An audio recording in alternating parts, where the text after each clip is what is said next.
আসসালামু আলাইকুম, সবাই কেমন আছেন? তো চলে আসলাম নতুন একটি ভিডিও নিয়ে। আজকে আমরা কাঁচা কাঁঠালের এঁচড় তৈরি করে দেখাবো, কিংবা কাঁঠাল দিয়ে মুরগির মাংস তৈরি করে দেখাবো। প্রথমে এখানে আমার একটি কড়াই গরম করে নিয়েছে এবং এর মধ্যে পরিমাণ মতো তেল দিয়ে নিচ্ছে।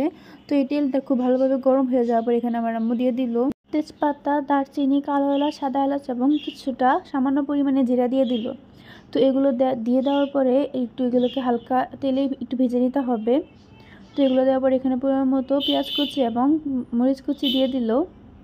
তো এই উপকরণগুলো দেওয়ার পরে এটাও কিন্তু হালকা আছে একটু ভেজে নিতে হবে। তো প্রথমত কিন্তু মুরগির মাংসটা আমার আম্মু আগে রান্না করে নেবে। তো এর মধ্যে এখন মশলাগুলো দিয়ে দেবে। তো সামান্য কিছুটা লবণ দিয়ে দিল স্বাদ মতো। তো যখন দেখবেন পেঁয়াজের কালারটা এরকম হয়ে গিয়েছে, তো তখন কিন্তু পানিটা দিয়ে দিতে হবে। তো পানিটা দেওয়ার পর এখানে আদা বাটা, এখানে আমার আম্মু 2 চামচের মতো আদা বাটা ব্যবহার করেছে। তো আদা বাটা দেওয়ার পর এখানে রসুন দিয়ে দিল। আপনারা কাঁঠালের পরিমাণ অনুযায়ী রসুন বাটা এবং আদা বাটা দিয়ে নেবেন। এরকম অবস্থায় কিন্তু এখন সকল মশলা ব্যবহার করতে হবে। তো এর মধ্যে পরিমাণ মতো হলুদের গুঁড়া এবং সামান্য কিছুটা মরিচের গুঁড়া দিয়ে দিল। তো এরপরে এখানে দিতে হবে জিরার গুঁড়া। তো জিরার গুঁড়া দেওয়ার পরে সামান্য কিছুটা ধনিয়ার গুঁড়া দিয়ে দেওয়া হলো।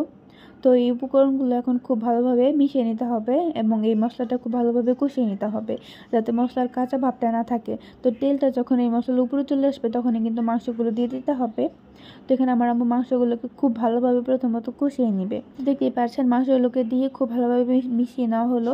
তো এরপর এখানে আমার আম্মু ঢাকনা দিয়ে দিল। তো ঢাকনা দেওয়ার পরে 10 থেকে 12 মিনিট পরে দেখতেই পাচ্ছেন মাংসগুলো অনেকটা সিদ্ধ হয়ে গিয়েছে। তো এই পর্যায়ে এখন এখানে আমার আম্মু ধীরে ধীরে কাঁঠালগুলো দিয়ে দিবে। মাংস রান্না করার সময় কিন্তু আমার আম্মু পানি দিয়ে আগে মাংসটাকে খুব ভালোভাবে সিদ্ধ করে নিয়েছিল। আর কাঁঠাল যেহেতু খুব নরম হয়, সেহেতু কিন্তু অবশ্যই মাংসটা খুব সিদ্ধ করে নিতে হবে, নয়তো কাঁঠাল যদি আপনারা একবারে দিয়ে দেন তাহলে কিন্তু কাঁঠাল সাথে অনেকটা সিদ্ধ হয়ে যাবে, তাহলে কিন্তু খেতে আর ভালো লাগবে না। তো কাঁঠালগুলো দিয়ে দেওয়ার পরে এইগুলোকে খুব ভালোভাবে এখন আমার আম্মু মিশিয়ে নিচ্ছে নাড়িয়ে চাড়িয়ে। এই কাঁঠালটা দেওয়ার পরে মাত্র 5 থেকে 7 মিনিট রান্না করলে কিন্তু কাঁঠালটা অনেকটাই মানে নরম হয়ে যাবে, সেহেতু আপনাদের এদিকে কিন্তু অবশ্যই খেয়াল রাখতে হবে। তো কাঁঠালটা দিয়ে দেওয়ার পর আমার একটু ভালোভাবে নাড়িয়ে চাড়িয়ে নিল এবং ঢাকনা দিয়ে ঢেকে দিয়েছিল। তো 5 থেকে 6 মিনিট পরে দেখতেই পাচ্ছেন অনেকটা কিন্তু হয়ে গিয়েছে। এখন কিন্তু এটিকে ঢাকনা ছাড়া একটু নাড়িয়ে চাড়িয়ে রান্না করে নিতে হবে। তো আমাদের রেসিপিটা কিন্তু একদমই প্রায় শেষের পথে চলে এসেছে। তো এই পর্যায়ে আপনারা একটু লবণটা চেক করে নিতে পারেন। তো দেখতেই পাচ্ছেন এরপরে আমার আম্মা আবার পরিমাণ মতো কিছুটা পানি দিয়ে নিল।